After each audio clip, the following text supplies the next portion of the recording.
Each of us has a unique career story to tell. For some, these fly high like rocket launches. For others, they're more like the game of chutes and ladders, with advances and setbacks along the way. Either way, we learn countless lessons from these experiences. And that's what we put into the spotlight here at Career Sessions Career Lessons. Join discussions featuring a variety of guests sharing their stories of ups and downs, as well as the secrets of their success and what drives them to continue moving forward. We break down the tools and resources that will help you establish your dream career and realize your professional goals. Here's your host, J.R. Lowry.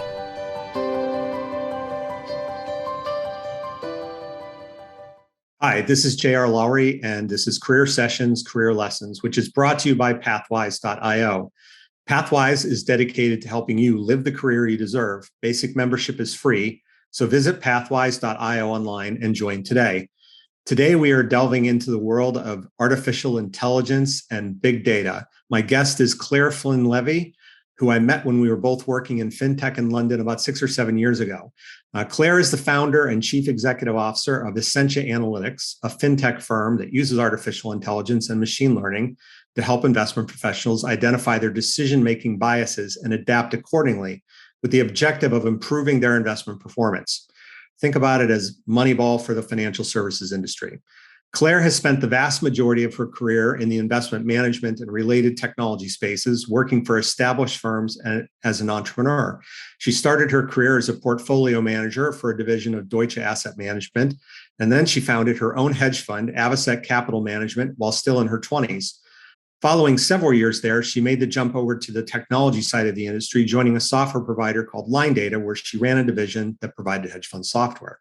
She returned to the investment management space, leading business development for the hedge fund Tisbury Capital Management before moving on to an investment advisory firm, Ellsworthy Associates, where she was the managing director. Along the way, Claire also spearheaded the Equilibrant Network, which focused on bringing flexibility into the workplace and offering consulting opportunities to members.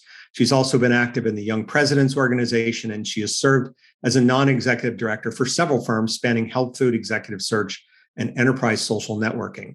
She's earned a number of awards and honors, including being named Technology Innovator of the Year last year and being recognized as one of the 30 most inspirational women in the City of London in 2018.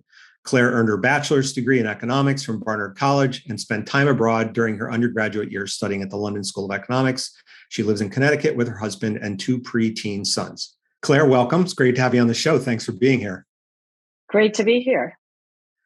Awesome. So tell our audience, let's start with your current role. Tell our audience a little bit about Essentia Analytics. Sure. Well, Essentia does effectively sports analytics for equity fund managers. We take their historical trading data and then we identify patterns in their behavior that are consistently adding or destroying value. And then we help them play to their strengths and minimize their weaknesses on a go-forward basis using a combination of technology and coaching. Great. And some of the underlying technology is machine learning, artificial intelligence based, right? It is, although, that's a very wide term. Yes. It can mean a lot of things. The part of it that we use is the least sexy part, I'm guessing. And yet machine learning is being brought into everything these days. It's advancing so quickly. It is. And to your point, it's a big topic. It's a very broad topic. The words get thrown around very loosely. So if you want to get more than a little bit deep, you have to really understand methodology and technology. And, most people don't necessarily want to get that deep in it. So how do you, for, the average person who you would consider a portfolio manager or somebody of that nature who would be using your software, how do you pitch it to them? How's the, explanation work in layman's terms for somebody in that space, maybe who isn't super deep on artificial intelligence technology? Well, it really depends on what their pain is. Active fund managers are in general in a lot of pain, having been disrupted as an industry by passive index funds and, much cheaper alternatives. And it's been like a very slow process, but assets have been flowing out of active into passive. And there's, that is what it is. And yet, active fund management continues to exist, and there are still large investors who prefer to invest with active managers than passive for a number of reasons, but to do with their needs and their end investors' needs.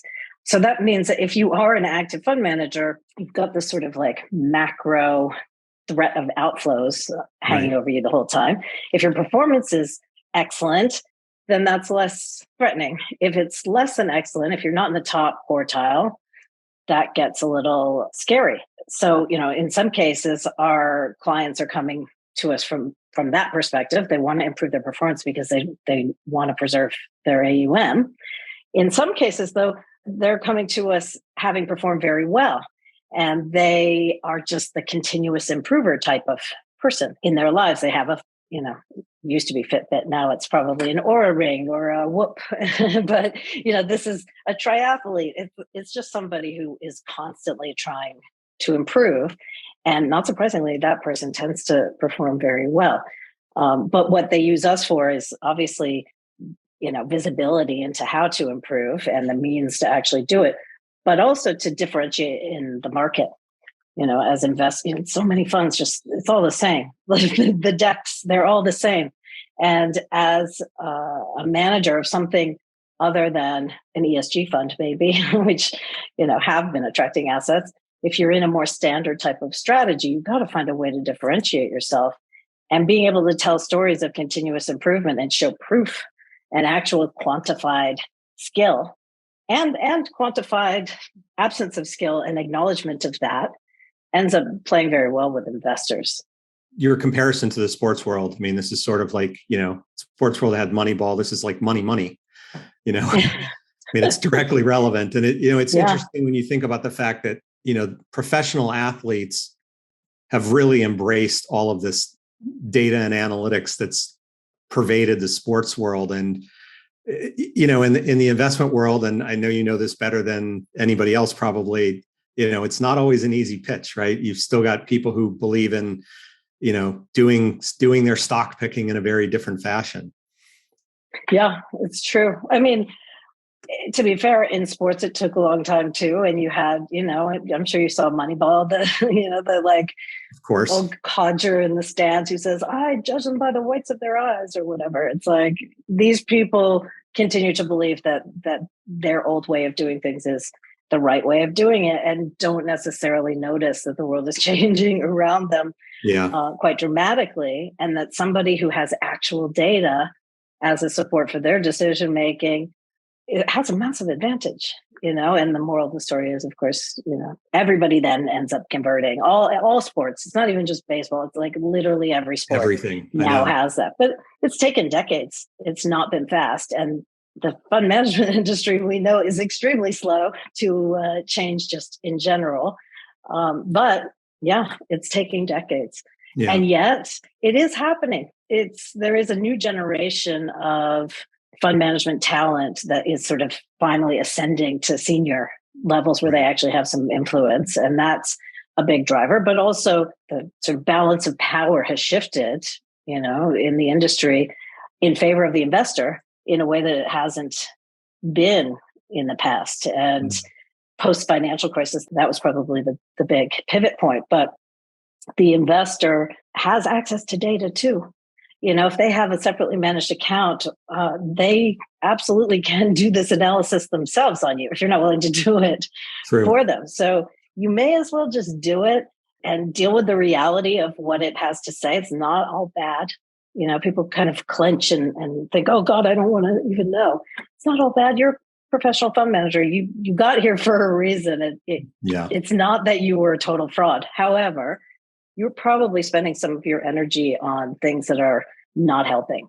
Yeah. Because you're human and that's what humans do. We're biased, we're noisy, that's what we do. And if you knew you were doing it and you could see exactly what it was, you could stop doing that. It is possible. It's not that hard, actually. Yeah. You just have to want to do it in the first place. Yeah. So you started this back in 2013. So you're sort of 9.5 years in. What was it that led you to this particular idea back then? Well, so essentially solving a problem that I had myself. That's where this is coming from. I was an equity fund manager in the late 90s at Morgan Grenfell Asset Management in London, which was part of Deutsche Asset Management. And then after that, I ran my own long-short European tech hedge fund in the early 2000s. And I was a tech specialist. I should make that point. I was the first generation of kid to grow up with a computer in their dorm room in the US. And so when I went to London, pre-internet, effectively, there was a 5-year lag going on. Yeah. And so I knew all about this thing. It was called the internet and email.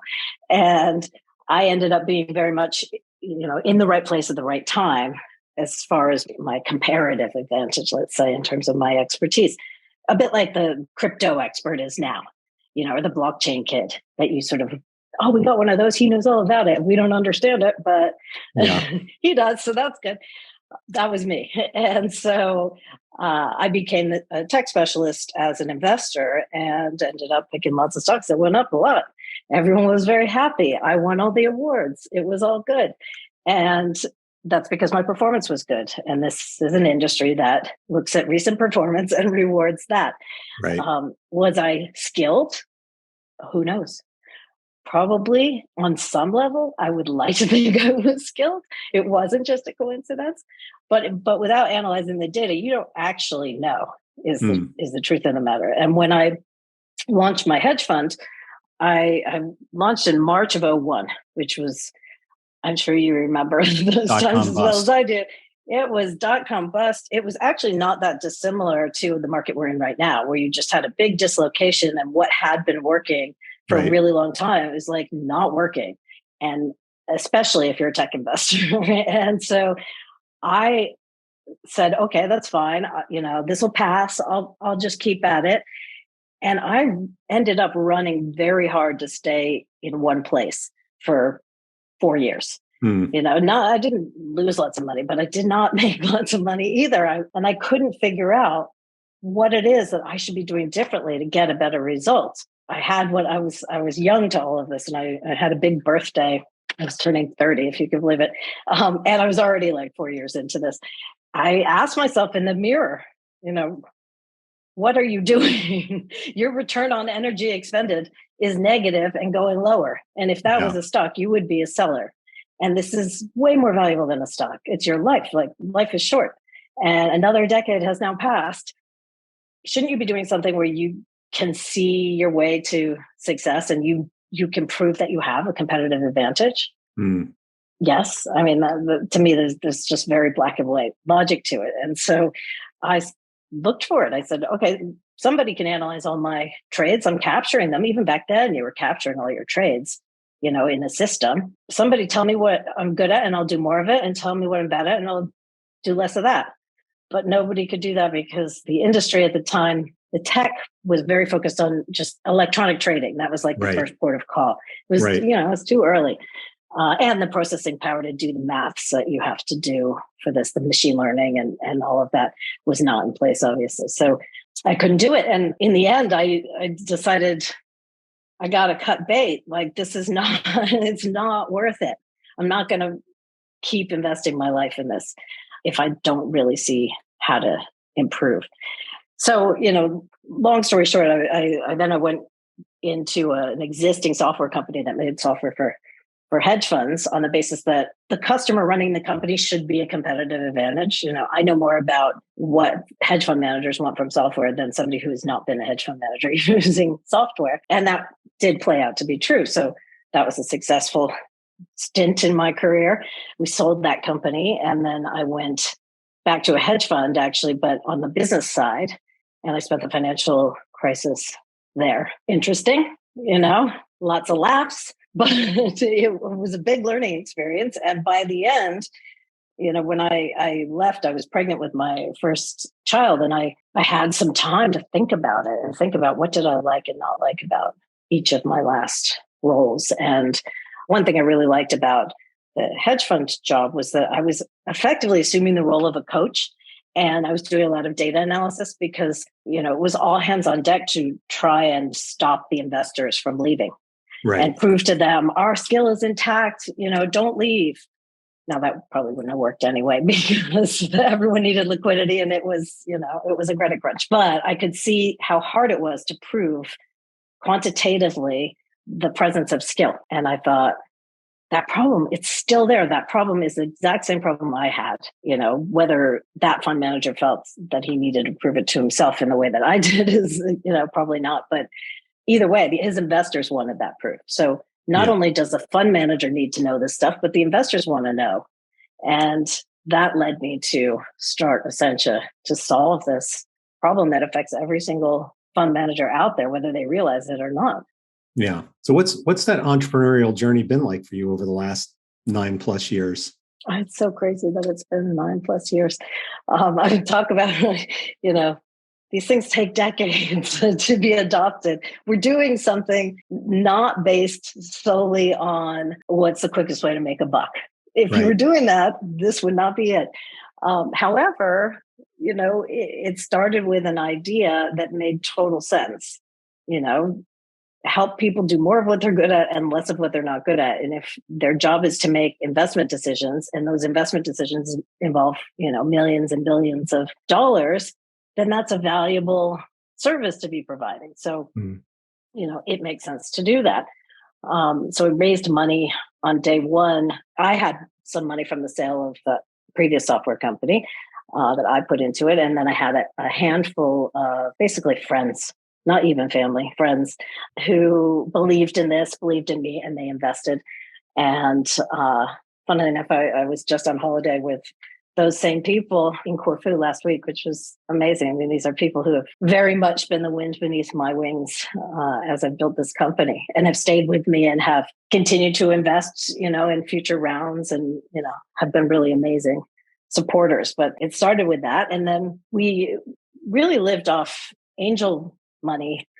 Every 6 months would raise more angel money. And because, I knew so little about raising money for private venture. I mean, I had raised lots of money for the funds that I was running, but that's a very different thing. So I was pretty naive when I look back on it, but I, didn't understand the metrics that you needed to achieve in order to be eligible to raise larger amounts of money. And so I would end up, back in front of angels over and over, and then found that angel investors who were not from the fund management industry, they were super positive about my pitch, but they would say like, oh, it's not really my area. It's all a bit complicated, and then the next pitch after me is selling some consumer product that they bought yesterday. And, is way, way more obvious to them as a thing to invest in.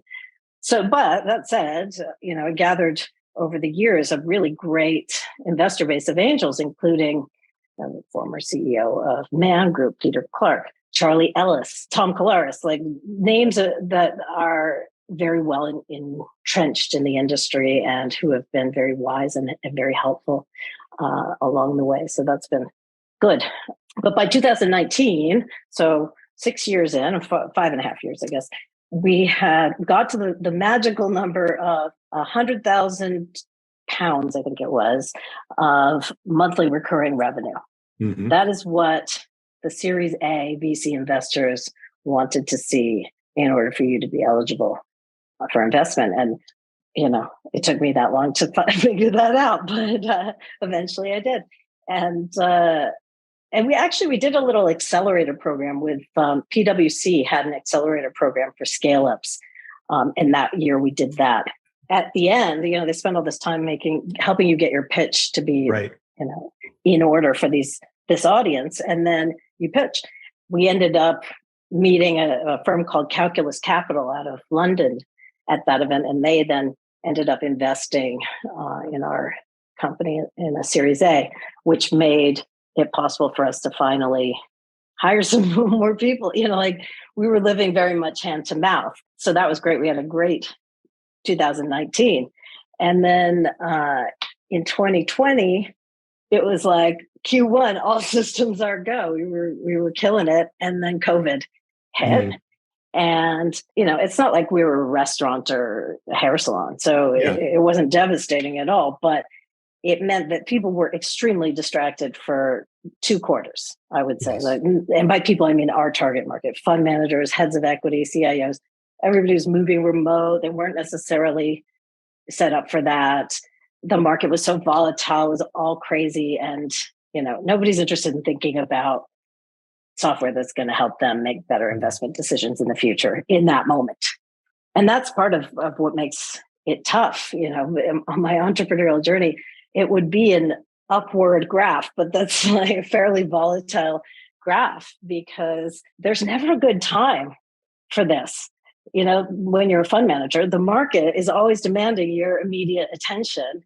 Yeah. And unless you are very good at tuning that out and really true to your word about being long-term, there's never a good time to think about this stuff. So the urgency, although, it's so ironic because what could be more urgent? If I told you that I could help you make a slightly better decision every single time you make a decision, starting right now, like what's more, like the compound effect of that is insane. Well, it's like that. I'm going to start my diet tomorrow, Exactly. or I'll join a gym next month. It's the same thing. It's just, you've got to make behavioral change. It's hard. It's hard. But at any rate, so we had, everything sort of screeched to a halt for a couple of quarters. And then it came back well at the end of that year. And then since then, it's just been about growing. And where then are you at today? The end, well, so we're about 50 people now. I should explain, at the end of last year, we signed a strategic partnership with Northern Trust, and they invested a little bit of money in the company, and that afforded us the ability to add people to our team in, the R&D side in particular, because we have grand plans. We have 9.5 years of experience on analyzing fund manager data and helping them, like nudging them, as we call it, nudging them to make better decisions and then measuring whether that works. There's so much you can do with that. And yet that does require investing in advance of revenue. And we earlier this year added a lot of people to our team. So we're now 50 people, about 40 of which are in London. I'm in the US along with the other 10 or 9, I guess.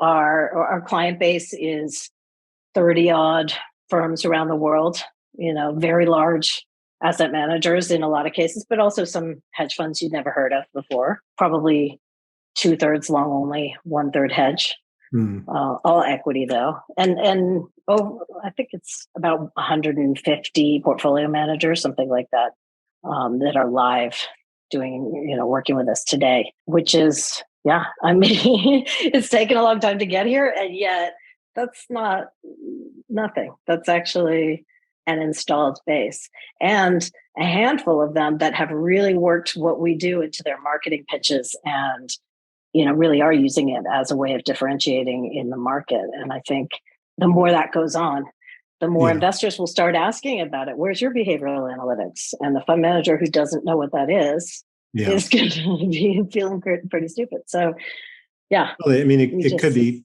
going back to the Moneyball example or analogy.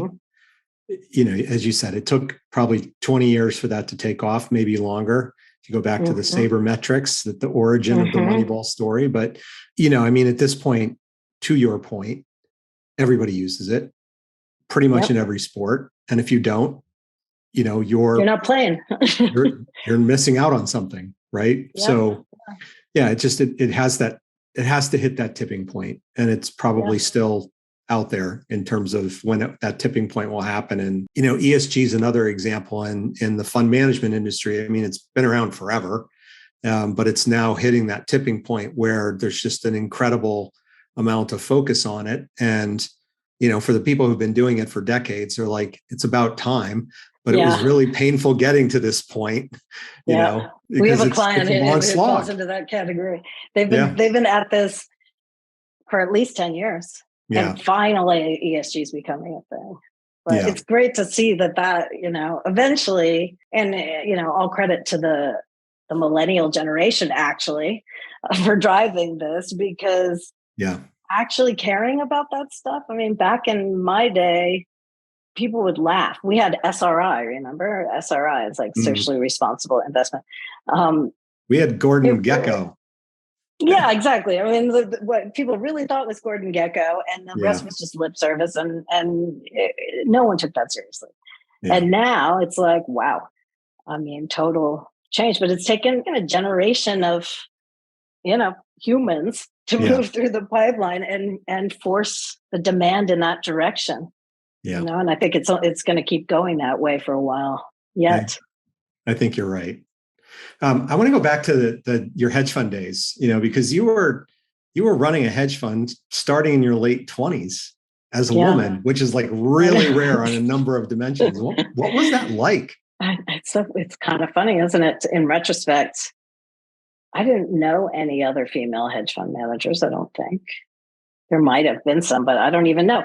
I had, though, grown up, at least to that point, surrounded by men in this industry, and I didn't really think much of it. I just thought, I can do this. If they and actually, if it hadn't been for one person in particular, Mike Lynch from Autonomy, very much in the news, lots of press out there about him, but I can say this as somebody who knows him very well. He backed me. I got to know him because he was running Autonomy, and we owned a huge stake in Autonomy at Morgan Grenfell. And he identified me as talent and said, first of all, I want you to run my money. And I said, I don't want to run money for one person. And he said, well, let's start a fund. I think you can do this. And, I didn't actually, I wouldn't have done it without that vote of confidence from somebody who I respected a lot. I still respect a lot. He convinced me that I could do this. And then we went out and raised money, and we did it. And he just let me, he sat back and I ran the show, and he didn't sit back. He had a company of his own to run that was far more valuable than my hedge fund. But yeah, it was a different time in a lot of different ways. And it was kind of weird to be the only woman who was a fund manager at hedge fund events. People, would ask me to get them coffee and stuff like that all the time. So that's just part of the experience of a woman in finance of my generation. You just like got on with it. And in the end, though, I think I realized, well, that I wasn't sure I had a competitive advantage after all. And I believed I did when we started, because I knew the European tech CEOs pretty well, because of my position at Morgan Grenfell, and they were a large asset manager at the time. So I had good contacts, but, where was the performance? It wasn't there. So I was really, really scratching my head about it. And I think between that and also realizing the longer I worked in the hedge fund industry, the more I realized how it actually worked, and who there is a competitive, or there was a competitive advantage. I don't know to what extent it's been diluted now, but the biggest players got the call first from the brokers. And lo and behold, would have all the best trades going and would get in early. They'd get the best allocations of things. And I was not the biggest player, that is. I was running like 85 million, which at the time was a big fund, funnily enough, but it certainly wasn't as big as the really big players. Right. But also there was a lot of nasty behavior, just nasty. And more I realized, if you really want to succeed at this, you need to be much meaner than you are. And do I really want to be that person? I actually don't want to be that person. It sort of all came to a head around the same time with me having these conversations with myself and asking myself these questions. Saying, like, this is not, my dream was to be a fund manager, and I achieved it very young. Yeah. And I got there and I looked around and was like, now what? This isn't that great, actually. It's really hard, really stressful. And to win, I need to be a version of myself that I don't actually want to be, so maybe I shouldn't be a fund manager after all, which is a bit of a crisis to hit in one's career, when particularly at the ripe age of 30. It was a difficult time. It wasn't like, it took a long time for me to think my way through it. And, but when I did, I think I had read Jim Collins' Good to Great around that time. And I had, learned about this concept of like identifying the intersection of what you're good at, what you're passionate about, what the market wants. And I would add to that who you know, because I learned that mattered a lot. After the financial crisis, and when I had left the hedge fund, that came into play as I was thinking about, what I wanted to do next. And ultimately it led to me starting Essentia. But it's been a wild ride so far. I can't imagine it's going to get much calmer. So it's fine. I've learned a hell of a lot. And I do so much study of human behavior, whether it's, data study of our clients or I'm just reading about it. I've learned so much about myself, this whole time. I think I'm a different person in a lot of ways as a result of that. You talked before we started about the greats of behavioral science. And, for many people, I think that whole field has just been an epiphany. It finally explains why rational behavior doesn't always occur.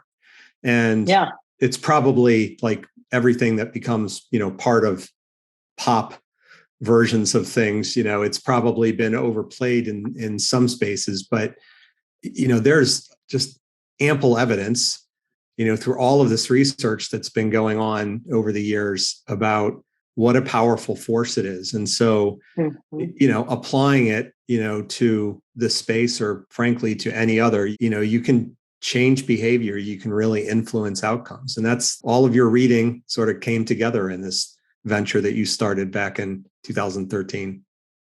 Yeah. I mean, but the part that intrigues me always is how can I use this information to change my own behavior? Yeah. Whereas advertising execs have known this whole time, right? Yeah. They've been manipulating us forever, since day one of advertising, because they observe that, you do this and the people do that. And we have been manipulated. We continue to be manipulated by people who have this knowledge now. These days, it's like, video game makers and social media and whatever else, and they can A/B test every little thing, and they fully are manipulating us. And so be it, right? We can choose to do that or not do that. Play video games. Actually, I was talking to somebody yesterday who said he has a second phone at the weekend that's called the dumb phone, and it's just like a flip phone that he has a smartphone for the week and a dumb phone for the weekend, as a means to not being able to get his dopamine hit from his smartphone. And his question was, I wonder what will happen if I do that. Will I seek that satisfaction through other things? And the answer was yes. He found that he had like a to-do list that had been the same to-do list around the house for a zillion years. And after one weekend with the dumb phone, that to-do list went right down, because he got his fix from those small moments of achievement when you finally cleaned out the closet or changed the light bulb in the chandelier or whatever it is. And, you are giving a lot of spouses and partners an idea right now. I wasn't brave enough to do it myself. I was thinking, God, I can totally see how that would work though, because you do need to get your dopamine hit some way. Yeah. And if the easiest way is by looking at your phone. But anyway, the point is that so many people are out there using this science already quietly to sell us stuff and to keep our attention. But what if we knew this about ourselves? How could we use it? Just like somebody wearing an Oura ring or a Fitbit or whatever, what could I do knowing this data about myself? Oh, now I know. I could read in a book that I shouldn't look at a LED, a screen before I go to sleep, right? I read on my iPad every night, and I know that I'm not supposed to do that because it's supposed to jeopardize my deep sleep. And yet, until I see the actual data that proves to me that, this is going on and that my deep sleep is sacrificed, I won't change my behavior. Yeah. But the second I do see it, I have a choice. I can either say, I don't care and I don't need deep sleep. And okay, I get that science says that we need deep sleep, but maybe I don't, maybe. Or I can say, no, I believe it and I'm going to do something about it. But then, once you start capturing this data about your sleep, you could be capturing data about how do you feel during the day. And if you can start to connect the dots and say, God, you know what? I really do have a crappy day every time I don't get the deep sleep because I'm reading, with a backlight. And it's like hard evidence, I think, that makes people actually act. And the question is whether they're brave enough to go there. I know you've talked about women mentors, helping you along the way. Talk a little bit about that. Where did you find them and how did they help you? Yeah. In retrospect, so much of my career path has come from that. And it wasn't that I was specifically looking for, female role models. It was more that when I identified one in the space where I wanted to be, I thought, I'm going to, hitch my flag to that mast and follow her. And so I started my fund management career in the mailroom at Gabelli Funds in Rye, New York. And back then, we would send these prospectuses in the post to people who filled in little things in a magazine. I'm really aging myself now. And then I worked my way up to the 1-800-GABELLI phone line, and I was answering phones. And I was a college student at the time. And then I found out that Mario Gabelli had a business partner called Liz Bramwell, and she was a Gabelli Growth Fund manager. She was a woman, and she was based in New York in the city and doing her own strategy. They had been at business school together. So she really was like a proper pioneer of women on Wall Street. She must have been in her late 50s at the time. She's sadly passed away since then. But anyway, I went to work for her, and just being somewhere where there was a woman in charge meant that was a possibility in general, that maybe one day I could end up being in charge. And I like the idea of working at a place where that was already the case. And then actually, when I graduated from college, I was doing the whole Wall Street. I went to Barnard College at Columbia University in New York, and very much on purpose so that I could work on Wall Street through college, which again, like in retrospect, that sounds very strange, but I was into it. I was into the whole fund. I wanted to be a fund manager, and, the working for Gabelli and for Liz, definitely added fuel to that fire. And then when school finished, I was doing, interviews at various firms, and I wrote a letter to the alumni department of my prep school and asked. I was going to London. I had done my junior year abroad at the London School of Economics, and I was going back to visit, and I wanted to see if I could maybe get a job there. I've loved London. I really wanted to be there, and it's worth a shot. And so I wrote to the school and said, give me a list of all of the alumni in finance that are based in London. And then I wrote them all, typed letters, like on a typewriter. And one of them was to a woman called Nicola Horlick, who at the time was running Morgan Grenfell Asset Management's UK business. And again, that was very unprecedented. She was young too. She was in her 30s, I think, at the time. And she had worked her way to this role where she was in charge. And she said, yeah, sure, I'll see you when you come over. We can have a chat. And I ended up getting a job from her. And I thought, I didn't even know. I did zero research on Morgan Grenfell. I thought, Morgan, that sounds good. And there's a female boss. And these people all respect her. They seem to. Yeah. So, that seems like a good call. And I was lucky, that could have backfired massively, but it didn't. It was a fantastic place to be.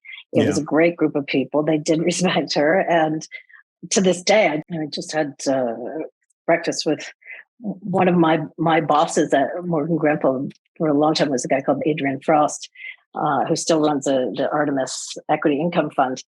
And we're still friends to this day. We had such a great time, all of us, during those years. So, and yet Nicola, she took a chance on me. She definitely, looked out for me on some level throughout. And then, in the end, she was at my wedding, and my father made a speech where he talked at least as much about Nicola as he did about me. But yeah, saying thank you for, what you did to guide her. And it was honestly the presence of these women alone was a big piece of it. The fact that they existed and then they did sort of reach down and give me grab my hand and pull me up, which has been going on for men for since time began. But for women, that wasn't really happening. Not on the golf course, not at the racket club, that we weren't there. Right. So having that made a huge difference, I think, in my life. And as I was saying to you earlier, now, people ask me to speak to their daughter, and, I get young women who will get in touch and just want to chat and understand, what wisdom I might have to share. And I'm very happy to do it because it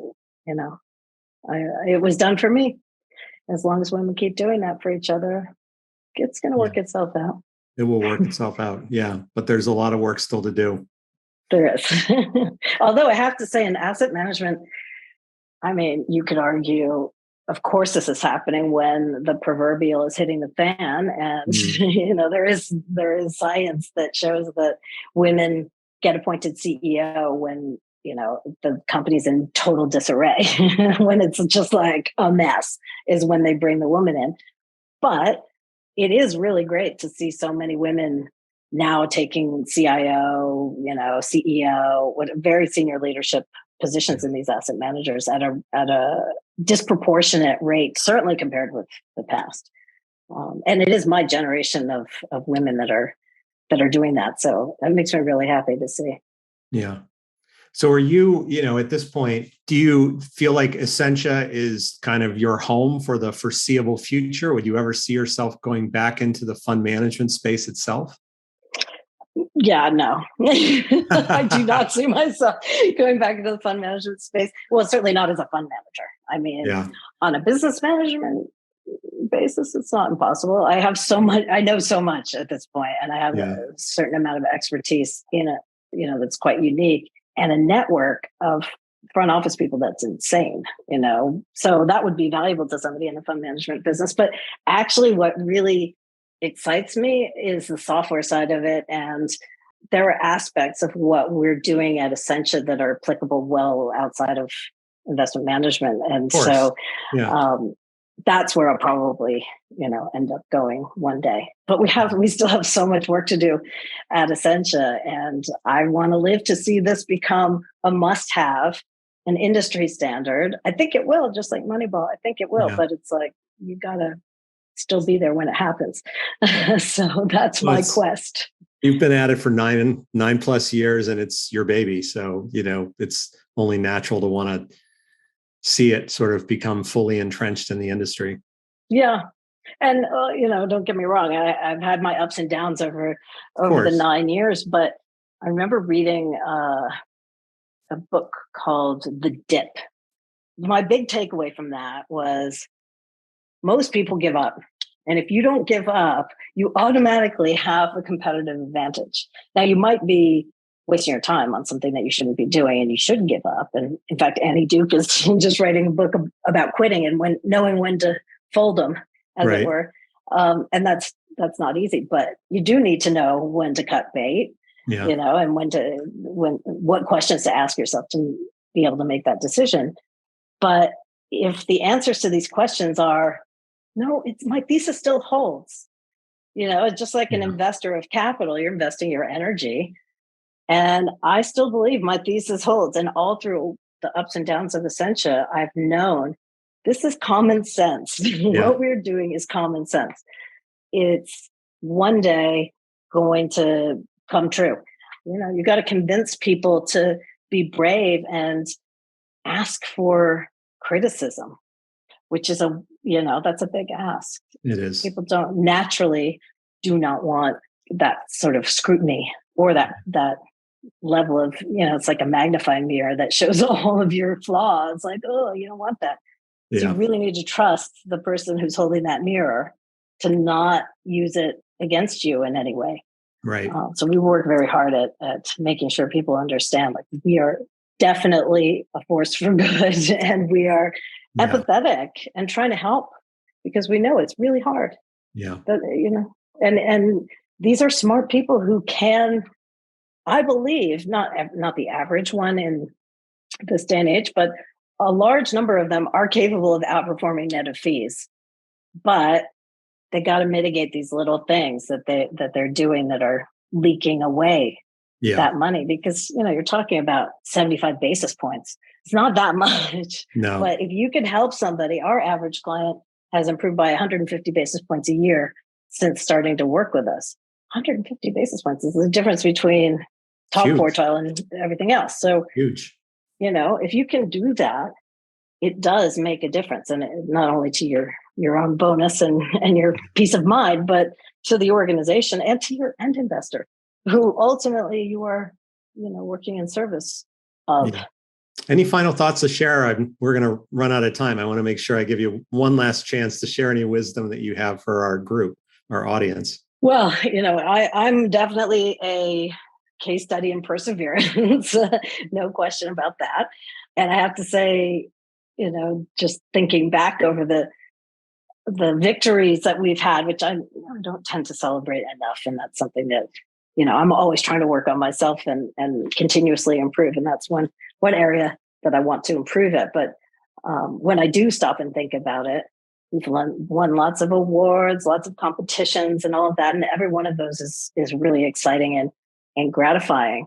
But the fact that I now am at a point where I had an hour-long Zoom call with Daniel Kahneman not that long ago. I mean, that to me is like the pinnacle.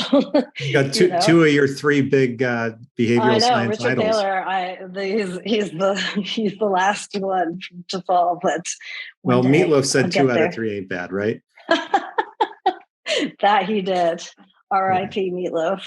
Yeah, exactly. So on that note, this has been great. Look, Claire, you're a trailblazer, right? You were a trailblazer back in, the early part of the millennium when you started your hedge fund in your 20s, and you're a trailblazer now. So I wish you and Essentia the best of luck.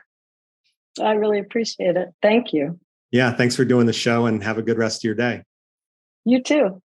It was great having Claire on the show today. If you're ready to take control of your career, visit pathwise.io. If you'd like more regular career insights, become a Pathwise member. Again, it's free. You can also sign up on the website for our newsletter and follow Pathwise on LinkedIn, Twitter, and Facebook. Thanks, and have a great day.